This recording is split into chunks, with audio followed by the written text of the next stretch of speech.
একটা সাজানো ছোট্ট সংসারের স্বপ্ন প্রতিটি মেয়েরই থাকে। আর সেই সংসারের প্রতিটি জিনিসের প্রতি মেয়েদের কতটা আবেগ থাকে সেটা একমাত্র আমরা মেয়েরাই বলতে পারি। সেটা হোক ১০০ টাকার জিনিস বা অনেক দামি জিনিস। আসসালামু আলাইকুম, আপনাদের সাথে আছি আমি ইকরা। নতুন একটি ভিডিও নিয়ে চলে আসলাম। আজকে আপনাদের সাথে আমার ডাইনিং টেবিল কেনার ব্লগটি শেয়ার করব। আমি যখন নতুন বাসা নিয়েছি, প্রায় ৬ থেকে ৭ মাস পর আমি ডাইনিং টেবিলটা নিয়েছি। বাসায় অন্যান্য সব জিনিস কিনতে হয়েছে, তাই চিন্তা করেছি যে ডাইনিং টেবিলটা একটু পরে কিনলেও চলে। পরবর্তীতে যখন দেখলাম মেহমান আসলে বা কেউ আসলে যে বসে খেতে দেব, সেরকম কোনো স্পেস নেই, কারণ আমার বাসায় ওরকম বড় কোনো টেবিলও ছিল না। পরে এমনিতেই ডাইনিং টেবিল দেখতে গিয়েছিলাম, তারপর একটা ডাইনিং টেবিল পছন্দ হয়েছে, তাই বুকিং করে এসেছি এবং খুবই শর্ট নোটিশে ডাইনিং টেবিলটা কিনে নিয়ে এসেছিলাম। যেহেতু টেবিল কিনতে বের হব, তাই সকালবেলা নাস্তা সেরেই ঝটপট রান্নাটাও সেরে নিচ্ছিলাম। সেদিন মাছের মাথা দিয়ে আমি মুড়িঘণ্ট রান্না করেছি। রান্না শেষ করে কিন্তু ঝটপট রেডি হয়ে আমি বেরিয়ে পড়েছিলাম ডাইনিং টেবিল কেনার উদ্দেশ্যে।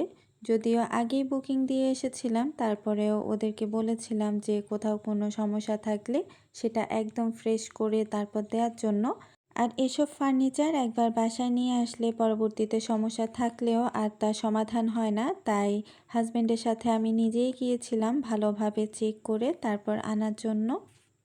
আশা করছি আজকের ভিডিওটি আপনাদের ভালো লাগছে। যদি ভালো লাগে তাহলে অবশ্যই ভিডিওটিতে একটি লাইক দিয়ে সম্পূর্ণ না টেনে দেখার অনুরোধ রইল। কমেন্ট করে জানাতে পারেন কেমন লাগছে এবং বন্ধুদের সাথে শেয়ার করে দিতে পারেন। আমি কিন্তু অলরেডি ফার্নিচারের দোকানে চলে এসেছি। আপনাদের সাথে গল্প করতে করতে ফার্নিচারের দোকানে এসে আমি অন্যান্য জিনিসও দেখছিলাম। আমার সেই সময় সোফা ছিল না, তাই সোফাগুলো একটু দেখছিলাম ঘুরে ঘুরে কেমন লাগে। তারপর এখানে কিছু হালকা দাগ ছিল, সেগুলো ওরা ভালোভাবে ফ্রেশ করে আমাকে দিয়ে দিয়েছে। আর এই মামা এত যত্ন সহকারে আমার ফার্নিচারটা আমার বাসায় পৌঁছে দিয়েছে। আসলে এই মামাদের উপর সবসময় কৃতজ্ঞ থাকি, কারণ ওরা যদি আমাদেরকে হেল্প না করতো তাহলে আমাদের ফার্নিচারের অবস্থাই খারাপ হয়ে যেত। কারণ ওরা যত্ন করে না উঠালে কিন্তু ফার্নিচারে যে কোনো ধরনের ডিফেক্ট হতে পারে।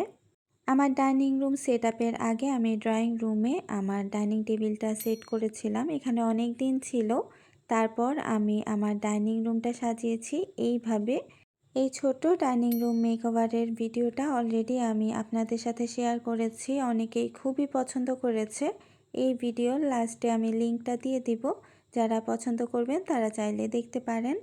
আর এখানে আমি একদম সিম্পলভাবে সাজিয়েছি একটা ফুলের টব।